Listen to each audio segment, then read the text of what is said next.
고백록에서 고백록에 나타난 어거스틴의 대강이 어떤 모습인가? 어찌 보면 너무 신학적인 것도 피하고 어찌 보면 조금 문학적이라 그럴까? 한번 우리 모두가 공감할 수 있는 것, 우리가 그렇게 한번 다루어 보도록 하겠습니다. 와서 보니까 뭐 처음 이렇게 이야기할 계절은 아닌 것 같아요. 제가 왜 어거스틴에 대해서 관심을 가졌는가? 제가 이제 미국에서의 공부는 자기 박사학위 논문을 무엇을 쓰느냐에 따라서 전공이 정해지는 것 같아요. 저는 이제 교회사를 하면서 저 마음속에 그런 생각이 있었습니다. 첫째, 한국 교회사는 안 하겠다. 그렇다면 무엇을 할 것인가? 보다도 교회사의 그런 고전적인 주제를 좀 했으면 좋겠다. 그러다 보니까 이 어거스틴을 하게 됐습니다. 근데 이제 제가 그렇게 어떻게 보면 그 단순하게 어거스틴을 시작했는데, 제가 어거스틴을 해보면서 내 마음속에 참 저는 이것을 잘했다는 생각이 있어요. 왜냐하면 저는 어거스틴을 그렇게 봅니다. 절반 정도는 아직 클래시컬한 사람입니다. 아주 클래시컬해요. 그것을 이제 교리사에서는 어떻게 이야기하는 거 아니? 어거스틴이 기독교의 메인 라인을 형성할 수 있었으면 그 이전에 초대교회 전통에 바로 연결되었기 때문이다. 이렇게 표현하는 거거든요. 그렇지만 어떤 아까 지금 오늘 목사님도 그렇게 말씀하시는 것 같은데, 오늘날 서구 신학의 근원에 어거스틴을 찾거든요. 그러면 어떻게 해서 어거스틴의 시대가 지금부터 1500년 전의 시대인데 지금까지도 이게 오래 갈 수가 있느냐는 거예요. 저는 두 번째에 그런 것이 있다고 생각합니다. 그는 어떻게 생각하면 굉장히 컨템포러리하다고 그럴까, 현대적이다고 그럴까, 굉장히 열린 구도인 것입니다. 그러니까 우리 교리사에서 정리할 때는 어떻게 정리하는 거 아니에요? 어거스틴은 그 이전의 전통에 입다해 있으면서도 동시에 어거스틴이 들어옴으로써 기독교 신학의 외연이 굉장히 확장됐다고 이야기합니다. 한 번은 제가 그 미국에 있을 때 목회와 신학 그 잡지를 보면서 어느 유명한 목사님이 자기의 멘토는 누구다, 어느 목사님이다, 이런 그 이야기를 하면서 저 마음속에 그런 생각을 해봤어요. 그렇다면 나도 신학 공부를 오랫동안 했는데 내가 지금까지 살아오면서 나의 멘토가 될 만한 분이 누구일까? 저는 불행하게도 쉽게 찾을 수가 없었습니다. 그러면서 제가 그 어느 순간에 저 마음속에 그런 생각이 왔습니다. 제가 어떻게 생각하면 나의 신학과 나의 사역과 나의 어떤 삶에 있어서 좋은 길라잡이 어거스틴이 될 수 있겠다, 그런 생각을 해요. 여러분들은 제가 이 총신의 교수니까 약간 막힌 사람으로 생각할 수도 있을 것입니다. 그래서 저는 절반은 막히려고 합니다. 동시에 저는 오늘날 제가 소속해 있는 그 신학이 살기 위해서는 상당히 갱신돼야 된다고 생각합니다. 그것이 뭐냐면 열린 구도로 가야 된다고 생각합니다. 그런 면에서 저는 어거스틴에게서 참 좋은 어떠한 좌표를 잡고 있는 것입니다.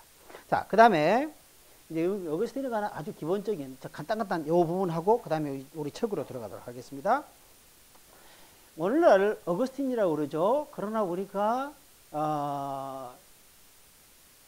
우리가 고등학교 또 대학을 다니면서 이렇게 접했을 때는 아우구스티누스라고 부르죠. 이게 원칙적으로는 아우구스티누스라고 부르는 것이 맞습니다. 이 김광재 박사도 이 책에서 그 부분 조금 언급하고 있대요. 아우구스티누스라고 하는 것이 로마의 어거스틴은 로마 제국의 사람이었습니다. 그런데 로마 제국 시대에 존엄한 자라고 하는 의미의 어떤 황제에게, 통치자에게 주어지는 명칭이 있었죠. 그 이름이 아우구스투스입니다. 오늘 누가복음 2장 1절 말씀에 보면 가이사 아우구스토 시대에 이렇게 나오잖아요. 아우구스투스. 이제 거기서 비롯되는 것으로 이렇게 보더라고요. 아무튼 라틴어로 아우구스투스라고 하는 이 형용사가 존귀한 그런 뜻입니다.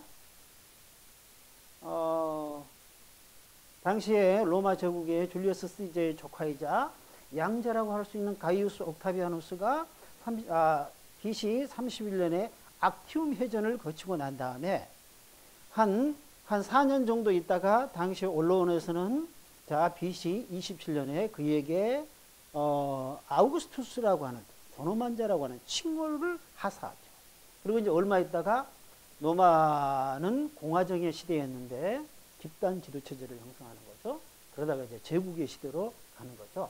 그러면서 이제 아우구스투스라고 하는 도노만자라고 하는 것이 로마 역사 속에 들어오는데 아우구스티누스는 작은 조노만자다. 그런 정도로 이제 해석을 하더라고요. 그러나 우리에게는 익숙한 것이 어거스틴입니다. 아우구스티누스의 영어 명칭이 어거스틴이라고 하는 겁니다. 자, 이게 다 빼버리고, 자, 그 다음에 이 어거스틴의 고향에 대해서는 우리가 조금 이야기할 필요가 있습니다. 어거스틴의 고향이 이 책에 혹시 나왔죠? 어디죠? 타가스테죠. 타가스테는 오늘날의 그 위치가 어딘가 하니 알제리의 스크 아라스입니다. 스크 아라스. 그럼 어거스틴은 어디 사람입니까? 아프리카입니다. 그럼 내가 이 강의하면서 제가 그렇게 교포를 합니다. 어거스틴이 어떻게 생겼냐? 어거스틴 스킨이 어떠냐? 나갔다는 것입니다. 이게 우리가 어거스틴은 우리가 생각할 때 완전 백인은 분명 아니었을 것입니다. 어거스틴은 아프리칸입니다. 그래서 오늘날 어거스틴 스터디에 있어서 이게 우리가 조명해 볼 만한 것이 있어요. 어떤 아프리칸으로서의 어거스틴의 그런 어떤 그 출신 배경이 어거스틴의 신학에 어떤 영향을 미쳤겠는가? 결론부터 이야기해 보겠습니다. 그럼 대체적인 결론은 뭐냐? 어거스틴은 아프리칸이었지만 로마 어떠한 그 제국의 역사, 어떠한 사상 속에 굉장히 합류한 사람이다. 이렇게 볼 수 있습니다. 이것은 어거스틴 시대에 어거스틴이 나중에 이 신학자로서 또 이 목회자로 살아갈 때 어떤 중요한 하나의 논쟁에 합류하는 거죠. 그것이 도나투스 논쟁이었습니다. 도나투스 논쟁에 있어서 도나투스 파들은 무엇입니까? 그들은 기본적으로 아프리카 토속적인 어떠한 그들의 전통에 충실하려고 했습니다. 그러나 어거스틴은 어떻습니까? 어거스틴은 굳이 이야기한다면 굉장히 로마적인 전통의 계보에 서는 거죠. 뭐 정치적으로 그랬습니다. 그 다음에 경제적으로 그랬습니다. 신학적으로 그랬습니다. 어거스틴 이전에 중요한 어떤 라틴 신학자, 우리가 이 초대교회 사회에서 봤을 때 대부분의 초대교회 이 신학자들은 무엇입니까? 동방신학자, 헬라신학자였습니다. 어거스틴은 이제 바로 어거스틴 이전에 이제 어느 정도 이제 2세기 말 요 정도 갔을 때 서방신학, 라틴신학의 계보가 일어나는데 토틀리안, 우리가 키프리아누스 이제 이런 계보가 일어났죠. 이때 어거스틴은 적어도 교회론적인 면에 있어서는 정확하게 키프리아누스의 이런 계보에 서는 것입니다. 어거스틴은 출신은 아프리칸이지만 그러나 어거스틴은 아프리칸이라고 하는 특수한 입장을 넘어서서 굉장히 당시로 봐서는 보편주의에 합류한 사람이다. 우리 이렇게 우리가 정리해 볼 수 있겠습니다. 자, 그 다음에 여러분들이 고백록의 책을 읽으면서 고백록에 나타난 어거스틴의 자화상이 어떤 부분일까? 우리가 생각해 봄직이 하잖아요. 그럼 어거스틴이 자기 자신의 나는 이런 성향이 있다. 이렇게 이야기한 적이 있는데 여러분들 그 부분 찾아봤습니까? 아마 제가 이렇게 한번 여러분들에게 나눠드렸으면 좋겠다고 생각한 이 유인물에는 있는데 봐보세요. 거기에 보면 진리를 발견하면 기뻐한다. 그 다음에 속기를 원치 않는다. 기억력이 좋았다. 말솜씨 훈련을 했다. 어거스틴은 이 수사학자죠. 수사학자가 말솜씨 훈련을 닦는 것입니다. 그 다음에 자신은 우정을 소중하게 생각한다. 슬픔이나 비굴함이나 무지함을 멀리했다. 당신이 주신 것들을 내 안에 잘 보존하게 하소서. 어거스틴 자신이 이런 성향이 있다고 하는 것을 우리는 고백록을 읽어보면 어거스틴이 정확하게, 여러분 우리는 고백록을 읽어보면서 그런 생각을 하기 쉽잖아요. 고백록이 어거스틴이 굉장히 갈지자 걸음을 걷는 것 같습니다. 맞습니다. 갈지자 걸음을 걸었습니다. 그렇지만 그럼에도 불구하고 마치 어떤 미물들이 이렇게 앞을 나갈 때 어떻게 보면 빛을 보고 나가듯이 어거스틴에게 그런 성향이 있습니다. 그것이 뭐냐? 굉장히 진리를 추구했다는 거죠. 그가 처음보다도 나중에 훨씬 더 그 어떠한 진리에 커미트먼트한 삶을 살았다는 거죠. 이런 성향들. 그 다음에 어거스틴은 굉장히 기억력이 탁월했습니다. 나중에 어거스틴과 교육의 측면에서 우리 고백록에 나타난 모습들을 보면서 우리가 한번 다뤄보도록 하겠습니다. 그런가 하면 이 고백록 책에 보면 어거스틴 스스로는 자기 자신을 지나치게 어떻게 보면 과소평가해서 이야기하듯이 하지만 정작 이 책에 읽어보면 우리가 탐복을 금치 못할 것이 있죠. 그것이 뭐죠? 어거스틴은 굉장히 어떻게 보면 함께 많은 것들을 함께 할 수 있는 친구들이 있었죠. 그렇다고 생각하지 않으세요? 그런 부분들이 많이 있습니다. 그런 사람들이 뭡니까? 알리피우스가 있고 네브리디우스가 있고 이런 어떠한 여러 사람들이 있는 거죠. 나중에 어거스틴이 387년에 부활절 아침에 그가 세례를 받을 때 두 사람의 손을 잡고 함께 그 밀라노 성당까지 그 상당한 어떤 거리를 걸어가고 맨발로 걸어가고 난 다음에 밀라노 성당에 세례를 받았죠. 하나님 앞에 설 때 누구랑 같이 섰습니까? 한 사람은 한쪽에는 사랑하는 자기 친구 알리피우스와 섰고 또 한 사람은 뭡니까? 자기의 부신이었던 아데오다투스하고 함께 섰잖아요. 이 책에서 제가 이 책을 보면서 많은 사람들이 이 컨페셔널스 다시 말해서 이 컨페셔널스 이 고백록의 책을 보면서 우리는 옛날에 이 책을 참회록이라고 이렇게 번역을 하기도 했습니다. 여기에 보면 어거스틴의 나쁜 점만 기록됐다고 생각하는데 제가 이 책을 여러 번 읽어보면서 느끼는 것이 뭐냐면 이 책에 나타난 한 인간의 모습은 상당히 고상합니다. 여러분은 동의하지 않는 것 같은데 나 그렇게 얘기하니까 제가 여기에 굉장히 이방인으로 서 있는 것 같습니다. 자, 그 다음에 이제 이런 부분들 또 우리가 나중에 이제 지엽적인 것들은 또 한번 살펴보도록 하겠습니다. 자, 그 다음에 어거스틴은 우리는 우리 초대교회사에서 어거스틴을 만일에 저는 교회사가니까 교회사 연구하는 사람이니까 이제 이런 교회사의 입장에서 본다면 초대교회의 오늘날 교회사에서는 어거스틴이 과연 히스토리언인가 이렇게 본다면 아니다고 보는 사람들도 많이 있습니다. 많이 있고 오히려 초대교회의 최대의 어떠한 히스토리언 같은 사람들은 가이사라 유세비우스 에클레시애스티컬 히스토리 그 책을 썼던 바로 가이사라 유세비우스라고 이야기합니다. 그런데 유세비우스하고 그의 책 교회사 에클레시알레지 그러면 교회론이란 말이죠. 에클레시애스티컬 히스토리란 말은 교회사라는 말입니다.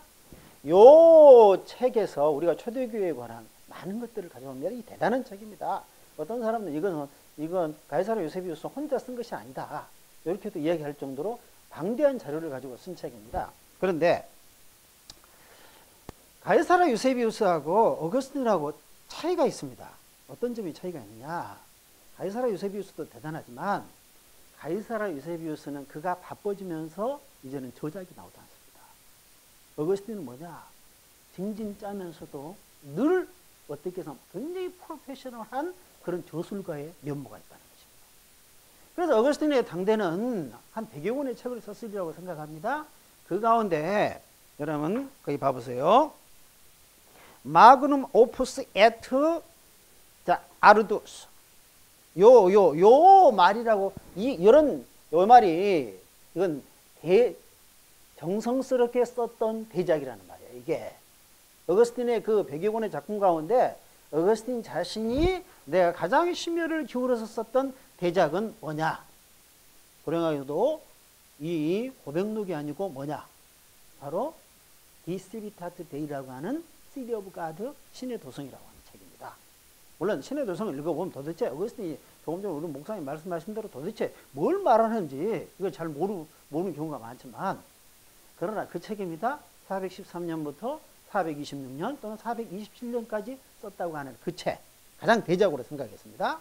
그러나 오늘날 어거스틴의 이 배교원의 책 가운데 가장 어떻게는 백미와 같은 책이 있어. 다시 말해서 어거스틴이 그렇게 긴 기간을 들여서는 쓰지 않았다 할지라도 뭐냐면 어떻게 보면 가장 우러나온 책이라는 거예요. 그 책이 뭐냐? 컨페셔네스. 다시 말해서 이 고백록이라고 할 수 있는 책입니다. 이 책. 오늘날 어거스틴의 저작 가운데 가장 많이 익히는 책이 이 책이다. 우리 그럼 이제 고백록 이제 가보겠습니다. 고백록의 성격이 어떤 것이냐? 고백록의 가장 본질적인 성격은 뭐냐? 이 타이틀에서 그대로 찾아야 됩니다. 그것은 뭐냐? 컨페션이다. 다시 말해서 고백록은 본질적으로 어떤 성향의 책이냐? 고백하는 책이다.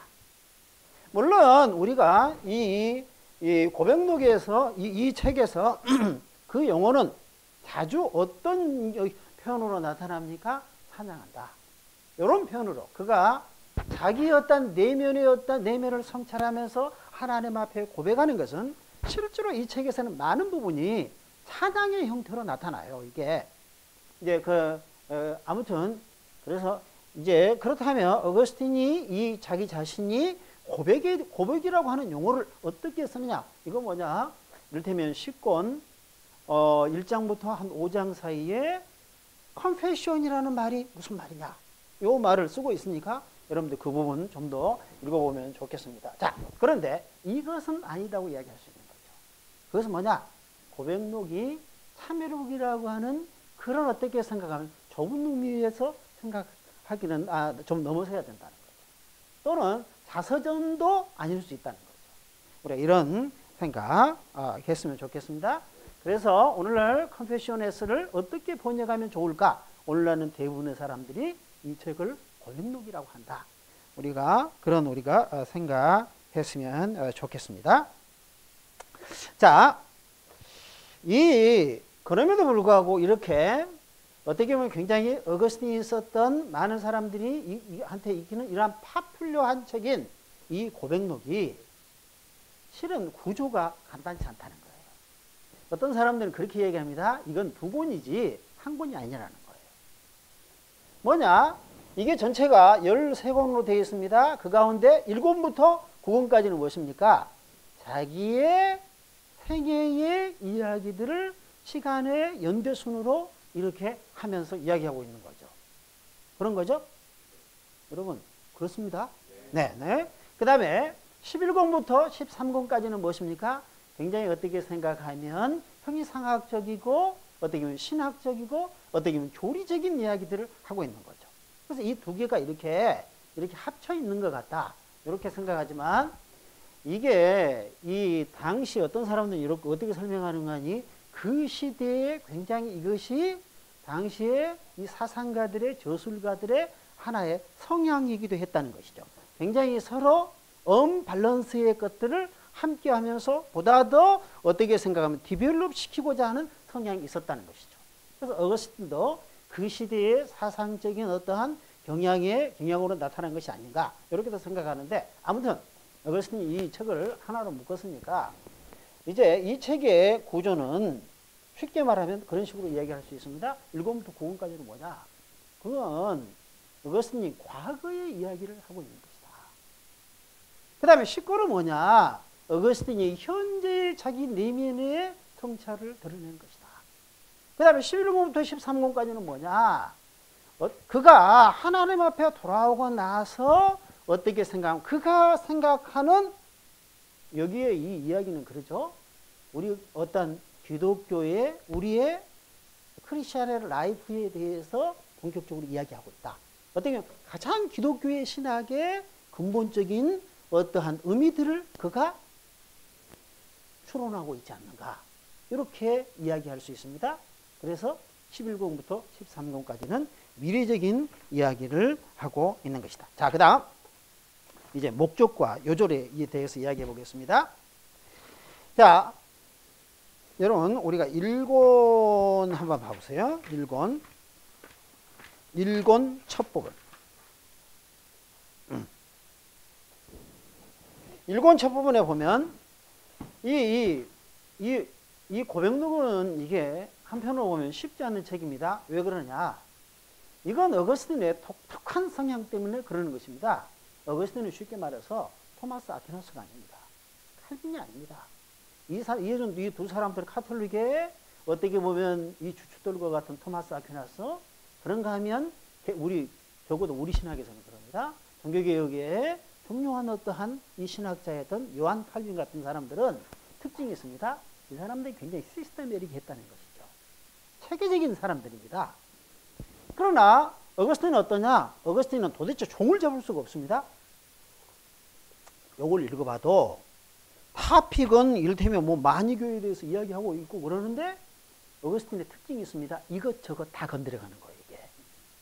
그래서 이게 전체적인 가닥을 추리기가 이게 쉽지가 않습니다. 그런가 하면 이것보다도 더 훨씬 더 부피도 몇 배인 이 신의 도성 같은 작품을 읽어보면 이게 더 난감합니다. 이것이 어거스틴 사상의 특징입니다. 그렇지만 어거스틴은 기왕에 언급했던 아퀴나스나 칼빈 이상으로 어거스틴에게는 있는 것이 있습니다. 번뜩 있는 것이 있습니다. 어떻게 생각하면 그게 어떤 면에서 이런 것을 나타내냐? 원래 이게 굉장히 어거스틴이 부산을 떠는 사람입니다. 그렇지만 어거스틴은 굉장히 성황의 신학자였다는 이야기죠. 쉽게 말해서 그는 우리 야구로 말하면 히텐드론입니다. 어쩌면 거기에 비해서 어떠한 아퀴나스나 칼빈과 같은 사람들은 뭐냐? 굉장히 어떤 일을 앞두고 구도를 가지고 또는 작전을 가지고 그 일들을 수행한다는 거죠. 그러나 어거스틴은 무엇이냐? 어거스틴은 그야말로 상황의 신학자였다고 할 수 있다. 우리는 이렇게 쉽게 이야기할 수 있습니다. 감사합니다. 자, 그 다음. 자, 여러분. 예를 들어서 우리는 굳이 우리 목사님들의 뭐 성경의 전문가니까 우리가 성경 전체의 요절을 이야기한다면 우리는 우리의 교인들이 우리에게 그렇게 묻는다면 우리 요한복음 3장 16절의 말씀을 이야기할 것입니다. 많은 분들이. 자, 그렇다면 우리가 고백록에서 그런 가장 어떻게 생각하면 어거스틴의 이 고백 가운데 어떻게 보면 그 요절과 같은 그런 구절을 찾을 수 있겠느냐. 그렇다면 우리는 고백록 1권 1장 1절을 이야기한다는 거죠. 여러분, 그것이 어느 부분이겠습니까? 자, 우리가 이 김광채 박사의 이 고백록 번역판 우리가 19쪽 위에서 한 10번째 줄 우리 한번 읽어보겠습니다. 시작. 우리의 심령은 당신 안에서 쉼을 얻을 때까지는 평안할 수 없나이다 하는 이 부분이라는 거죠. 자, 그 다음에 여러분 23쪽으로 가보세요. 자, 1권 5장 5절 첫 부분 읽어보겠습니다. 시작. 누가 나를 이끌어 당신 안에서 쉼을 얻게 해주리까. 어떻게 보면 고백록 전체에 요절과 같은 구절인 거죠. 어거스틴은 실은 이 고백록이라고 하는 이 책을 그가 어떻게 보면 결코 어떻게 생각하면 간단치 않았던 평탄치 않았던 자기의 인생의 어느 길목에서 적어도 무엇입니까? 그는 마치 이제 도피성에 와 있는 듯한 느낌을 가지고 이 책을 썼다는 거죠. 그때 그의 심정에 가장 어떻게 보면 가장 그의 심정을 대변하는 고백이 뭐냐? 하나님의 내가 하나님 안에 올 때까지는 내 마음속에 평안이 없었나이다. 적어도 이 책은 뭐냐? 그런 평안을 경험하고 발견하면서 어거스틴이 이 책을 썼다고 하는 것이죠. 자, 그 다음에 우리가 봅시다. 그 다음에 출생과 신학에 대해서 이야기를 해보겠습니다. 실은 우리는 이 고백록의 책을 읽어보면 굉장히 어떤 서로 부조화적인 것이나 어떤 불일치한 면들이 많이 나타납니다. 그 가운데 어떻게 생각하면 가장 근본적인 불일치와 같은 고백록은 어거스틴이 이 고백록에서 자신의 이야기를 하면서 어거스틴의 인생에는 굉장히 어떻게 생각하면 이해하기 어려운 것으로부터 단초하고 있다는 거예요. 시작하고 있다는 거예요. 이게 뭐냐? 어거스틴의 아버지와 어머니입니다. 여러분, 어거스틴의 아버지 이름을 혹시 아세요? 어거스틴의 아버지 이름이 뭐죠? 네? 아니, 여기 나와 있는데. 여기 한 2번 나와 있습니다. 근데 여러분, 우리 목사님들께서 여러분들 텍스트 읽는데 굉장히 익숙해 계시잖아요. 근데 여러분들이 이게 한 번 정도 읽으셔도 정독을 다 하셨습니다. 그래도 이게 딱 들어오지 않을 만큼 이 고백록에서 어거스틴이 특징이 있습니다. 아버지의 이야기는 될 수 있으면 안 하는 겁니다. 어머니의 이야기는 뭐냐? 많은 사람들이 그래요. 어거스틴이 어머니에 대해서는 오버 컨페션을 하고 있습니다. 이게 이 고백록에 나타나는 굉장히 중요한 성향인 것입니다. 아버지 이야기는 거의 안 하는 것입니다. 어거스틴의 아버지 이름이 무엇입니까? 파트리키오스입니다. 파트리키오스. 여기 파트리키오스.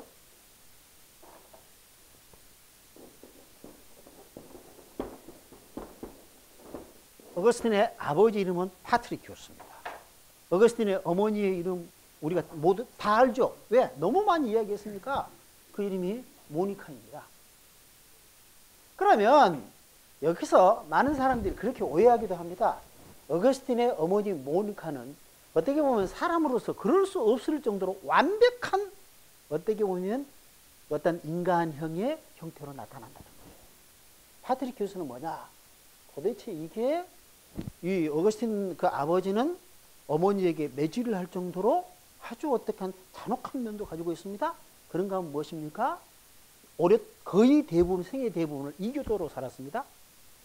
그런가 하면 어떻습니까? 어거스틴의, 여러분, 그러잖아요. 많은 사람들이 어거스틴을 보면서 이렇게 이야기해요. 어거스틴은 실은 뭐냐? 어거스틴이 그렇게 모자라는 사람이 있다고 나는 생각하지 않아요. 제가 이야기하는 것은 통상적인 의미에서 이야기하는 거예요. 자, 어거스틴은 굉장히 천재성이 있는 사람입니다. 그런데 어거스틴이 굉장히 약점이 있는 거죠. 그 약점이 무엇입니까? 어거스틴이 굉장히 섹슈얼 디자이어에 약한 거죠. 자, 그런데 여러분 봐보세요. 도대체 그 기질이 어디서 왔다는 거죠? 어디서 왔느냐 하는 것이죠. 어거스틴이 그 기질이 그의 기질이 어떠냐? 어거스틴은 굉장히 어떻게 부조리의 어떤 산물입니다. 이게 뭐냐?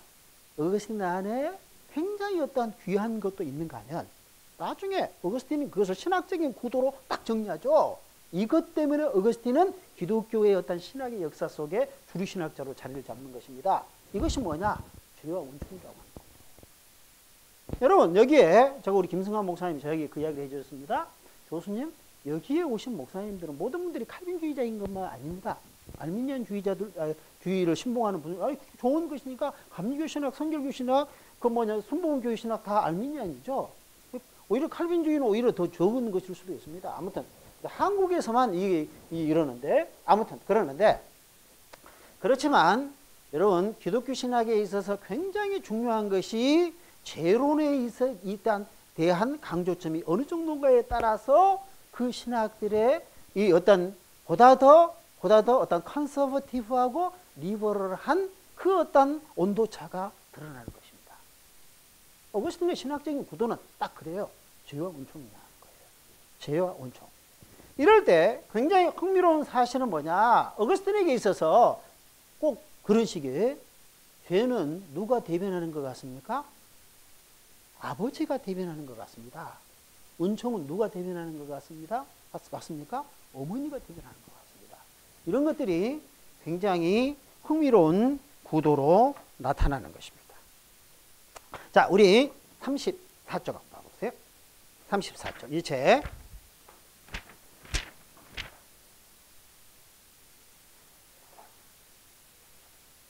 자, 34쪽. 제가 용서하십시오. 제가 이름을 아는 분은 우리 김승환 목사밖에 없으니까. 자, 김승환 목사님 34쪽. 자, 밑에서부터 10번째 줄 위에. 여하간. 거기부터 한번 읽어봐. 여하간 나는 이미 있는 자였고 아버지를 대하고는 어머니와 온 집안 식구가 다 믿던 나이다. 하운데 아버지는 어머니의 신앙심이 내게 영향을 미치지 못하도록 막지는 못한 나이다. 그리하여 그리스도에 대한 나의 믿음이 열거 중으로 만드는